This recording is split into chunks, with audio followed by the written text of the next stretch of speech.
Hello. जी Sasai bug जी। सत साहिब जी। Bug जी आपकी मदद की जरूरत थी बग जी। काहे की मदद बताइए। बग जी मैं मतलब वो बहुत परेशानी से गुजरा था। मतलब ये 2-3 साल, एक तो पहले ही बात मेरा एक्सीडेंट हो गया था। हम्म। तो वो अभी मुझे, मैं हैंडीकैप, तो वैसे मुझे मतलब वो चांस मिला है, मतलब वो मलेशिया का ना जी, हम्म। हैंडीकैप। तो मुझे वीजा टिकट के लिए मतलब पैसे कम हो रहे थे, मतलब इसलिए मैंने आपको कॉल किया था बग जी। नाम कब लिया तो था भगत जी? बग जी हो गए 3 साल हो गए जी। क्यों जा रहे हो मलेशिया?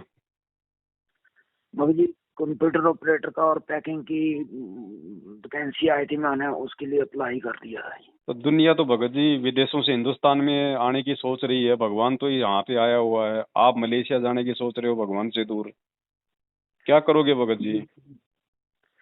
क्या करे भगत जी, इधर कोई मेरे को जॉब देने के लिए मेरी हालत देख के तैयार ही तो नहीं होता था हिंदुस्तान तो। में भगत जी एक हिंदुस्तान में 130 करोड़ लोग हैं भगत जी, वो भी तो अपना पेट भर रहे हैं। और वो तो जगत जी वाले हैं, उनकी तो पता नहीं कितनी इच्छाएं हैं। आप तो भगत हो, 3 साल में कुछ तो इच्छाओं का अंत हुआ होगा, आपका तो आराम से पेट भर सकता है भगवान। जी भगत जी। कर्जा तो मेरे ऊपर है भगत जी, तो क्या मैं भी अमेरिका भाग जाऊं? भगत जी जी ज्ञान को आधार बनाना पड़ेगा यहाँ पे। परमात्मा कहते हैं उत्तर जी दक्षिण पूर्व पश्चिम फिरदा दाने दाने नु सर्व जी कला भगत सतगुरु साहिब की हरि आए हरियाणे नु।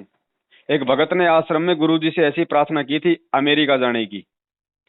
तो जी। परमात्मा ने कहा कि नालायक भगवान पे विश्वास कर, क्यों भटकता फिर रहा है? अगर विश्वास करेगा भक्ति करेगा तो यही अमेरिका बना दूंगा। पुण्यात्मा, गुरु का वचन पालन करना इस भक्ति मार्ग में अति अनिवार्य है। और गुरु केवल वही ज्ञान और वही आदेश देता है जो आपके हित में होते हैं। एक भक्त कह रहा था जी, उसने कभी प्रश्न किया होगा, दास को तो इतना ध्यान नहीं रहता क्योंकि लाखों की संख्या में एक महीने में भक्त मिलते हैं। 5 वर्ष पहले उसने दीक्षा ली थी 2008 में। वो कह रहा था जी मैं अमेरिका जाने की तैयारी कर रहा हूँ। तो उसने अभी बताया, कहने लगे जी आप ये बोले कि भाई आड़े यही अमेरिका बना दूंगा जब तू विश्वास करेगा। तो वो आज बता रहा था जी मुझे ऐसे दया कर दी दाता ने, समय पर टूक नहीं था, कर्जा सिर पर बहुत गना था, आज सारा सुख दे दिया और यहीं पर बढ़िया काम चला दिया। तो पुण्यात्माओं, गरीबदास साहब जी कहते हैं पूर्व पश्चिम उत्तर दक्षिण तू फिरदा दाने दाने नु और सर्व कला सतगुरु साहिब की हरि आए हरियाणे नु। मालिक ने पहचान कर धक्के खाते फिरते हो तुम, लगो एक बार भक्ति पर, सारे सुख दे और मोक्ष भी देगा आपको।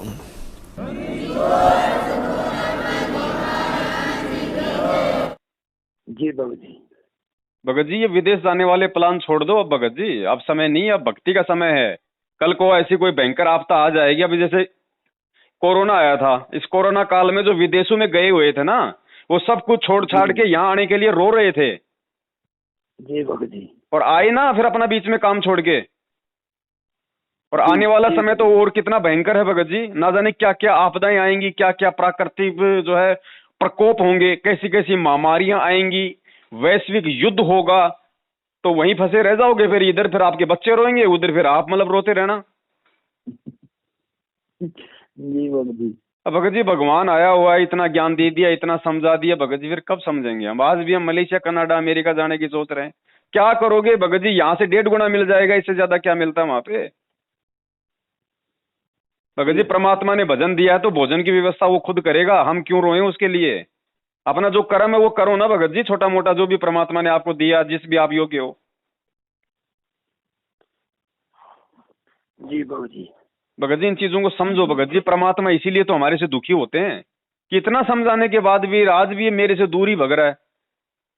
दुनिया तो हिंदुस्तान में आने की सोचेगी आने वाले समय में कि परमात्मा आया हुआ है, और हम भगत जी परमात्मा से दूर भाग रहे हैं। अब वहां जाके बताओ कौन सी आप ये मर्यादा निभा लोगे? मलेशिया जाके कौन सी मर्यादा निभा लोगे आप? जब भक्ति नहीं कर पाओगे तो मलेशिया क्या चाहे आप मतलब चांद पे पहुंच जाओ, क्या फायदा? जी भगत जी। भगत जी छोटा मोटा परमात्मा को दंडत करके, परमात्मा से हृदय से अरदास करके, चाहे अपना चावल की रेडी लगा लो, भगवान उसी में पेट भर देगा भगत जी। बाकी इच्छाएं परमात्मा चाहेगा तो पूरी करेगा। गाड़ी घोड़े मकान बंगले की भी आवश्यकता होगी, भगवान चाहेगा तो ही देगा, नहीं तो कितने पैर पीट लेना, चवन्नी एक्स्ट्रा नहीं देगा घर में, ध्यान रखिए भगत जी। अगर उसके यदि आप उसकी शरण में हो तो, क्योंकि जब मरीज डॉक्टर की जब उसमें शरण में होता है, हॉस्पिटल में होता है, उसकी कस्टडी में होता है, तो फिर वहां पे मरीज की नहीं चलती, वहां पे फिर डॉक्टर जैसा करेगा वैसा ही उसको रहना पड़ेगा, अगर अपना रोग कटवाना है तो। और नहीं कटवाना तो फिर चाहे भाड़ में जाओ, चाहे मरो वहां से निकल के।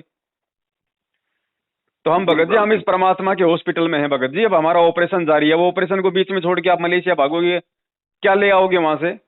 3 लाख ले आओगे, 4 लाख ले आओगे, क्या करोगे? आते अगर वो आग में जल गए, कोई चोर चुरा ले गए, फिर क्या? फिर रोगे बैठ के मैंने 4 साल मलेशिया में काम किया था, 4 लाख लाया था, मेरे पैसे चोरी हो गए। और क्या कर लोगे 4 लाख में? होता क्या भगत जी, आदमी 2 घंटे में खर्च कर देता 4 लाख रुपए आज। जी भगत जी। भगत जी यहाँ रहो, बाल बच्चों के साथ में रहो, उनको भी जो है परमात्मा की भक्ति से जोड़ो, उनके साथ रहो। अब बेचारे इधर तो वो परेशान रहेंगे आपके वियोग में 2, 2.5, 3 साल, उधर आप उनको बार बार फोन कराओगे, आपस में तड़पोगे, भगवान की भक्ति से ध्यान हटेगा सिर्फ 4 पैसों के लिए।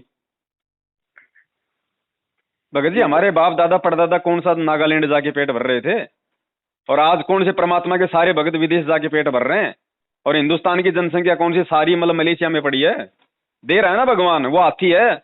आप जितना एक महीने में नहीं खाते उतना एक टाइम खाता है, वो कौन सा भगत जी वो कनाडा जाके वहां पे वो गटर साफ करके अपना पेट भर रहा है, उसको भी दे रहा है ना भगवान। तो मालिक कहते हैं पोपाटी पकड़ा भया जागे जिया जून, सब काओं को देते हैं चौथ समाना चून। आप तो उसकी शरण में हो डायरेक्ट, आपको नहीं देगा तो फिर किसको देगा भगत जी? लेकिन यहाँ बात है विश्वास की, भक्ति की, मर्यादाओं की। जी भगत जी। थोड़ा विश्वास करो भगत जी भगवान पे, भगवान यही अमेरिका बना देगा, मालिक का वचन है। दास आपको वीडियो भेज देगा परमात्मा का। अब वो बातें परमात्मा हर किसी को थोड़ी कहेगा। अब परमात्मा ने एक भगत के माध्यम से वो अगर उदाहरण पेश कर दिया संगत में, तो वो सबको समझना चाहिए। जिसके मन में भी अगर मलेशिया, जापान, सिंगापुर, इटली अगर भगत होके अगर जाने की इच्छा जागृत होती है, तो वो उदाहरण उन सब भक्तों के लिए कि नालायको मत भटको, मत फिरो, भगवान तेरे घर पे है, तू विदेश में भग रहा है, वो भी 2 टाइम की रोजी रोटी के लिए। भाई कमाल हो गया, जो सारी सृष्टि का पेट भर रहा है, तीनों लोकों में प्रवेश करके सबका पेट भर रहा है, क्या तेरा पेट यहां नहीं भरेगा?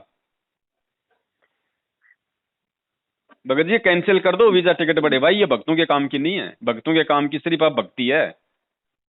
देगा उसको शर्म है, अगर भक्ति कर रहे हो भगत जी मर्यादा में हो, ये वचन है भगवान का, चाहे वो धरती फाड़ के दे चाहे आकाश चीर के दे, आपको 2 टाइम की रोजी रोटी देगा। अगर वो भी नहीं देगा तो फिर भगवान नहीं है, ध्यान रखना फिर धरती पे। उसका भगत अगर भूखा मरेगा तो मालिक कहते हैं हमारा नाम न लेवे कोई जब मेरा भगत पछोड़ी हुई। अगर परमात्मा के भगत पे संकट आ गए, लेकिन होना चाहिए भगत मैनेजमेंट के तलवे चाटने वाला नहीं होना चाहिए, गंदी राजनीति करने वाला नहीं होना चाहिए, 4 तारीखों पे जाके धक्के खाने वाला नहीं होना चाहिए, कुपात्रों को ज्योति पाठ और दान का पैसा देने वाला नहीं होना चाहिए, मालिक का विवेकी भगत होना चाहिए, सत्संग रूपी वचनों पे चलने वाला भगत होना चाहिए, मर्यादा निभाने वाला भगत होना चाहिए। उसके लिए भगवान देगा, चाहे कहीं से भी लाए। जी भगत जी। विश्वास करो भगत जी, परमात्मा है यहाँ पे, कोई मतलब कि बालक थोड़ी है भगत जी। हम ये कोई बच्चा बच्चे का गेम थोड़ी खेल रहे हैं इस भक्ति मार्ग में आके भगत जी। परमात्मा मिला है, इसकी महत्वता को समझो।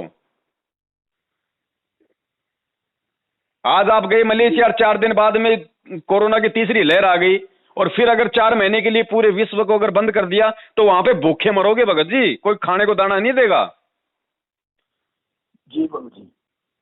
भगत जी कुछ भी कर लो, देखो भगत जी मेरे खुद के ऊपर 6-7 लाख रुपए का आज मेरे ऊपर कर्जा है, तो मैं कहां भग जाऊं भगत जी, और क्यों भगूं मैं? जी भगत। मेरे से ज्यादा तो उस अनिल अंबानी के ऊपर कर्जा है, जो दुनिया की नजरों में बहुत बड़ा नंबर 1 का आदमी दिखाई दे रहा है। उस भारत के प्रधानमंत्री के ऊपर कर्जा है, मेरे से असंख्य गुना ज्यादा। जब वो नहीं भग रहे तो मैं क्यों भगूं भगत जी? वो तो जगत है, मैं तो भगत हूं। किस पे कर्जा नहीं है भगत जी? दुनिया में कोई ऐसा आदमी बता दो जिसके ऊपर कर्जा नहीं है। किसी के ऊपर माँ बाप का कर्जा है, किसी के ऊपर सांसारिक कर्जा है, किसी के ऊपर बेटा बेटी का कर्जा है, किसी के ऊपर खुद की गलतियों का कर्जा है। अब गलतियां तो हम जीव हैं, लाख कर दी, लेकिन अब अगर भगवान की शरण में है तो भगवान धीरे धीरे उन संस्कारों को काटेगा। वो कर्जा भी भगवान ही चुकाएगा भगत जी, आप और हमारे बस की बात नहीं है। आप और हमने चुकाना होता तो आज हमारे मलेशिया जाने के दिमाग में विचार नहीं आता। तो भगवान से प्रार्थना करो कि परमात्मा तेरी शरण में हूं मालिक, जो गलतियां कर दी उनके लिए क्षमा प्रार्थी हूं, परमात्मा आगे गलतियां नहीं होंगी, मुझे इस गलती से बाहर निकालो। तो वो कर्जा भगत जी परमात्मा चुकाएगा, चाहे कोई भी चीज माध्यम बनाए। जी बाबू जी। ठीक है बड़े भाई जी ठीक है जी बाबू जी। सत साई भगत जी, जय हो बंदी। साहब जी, सत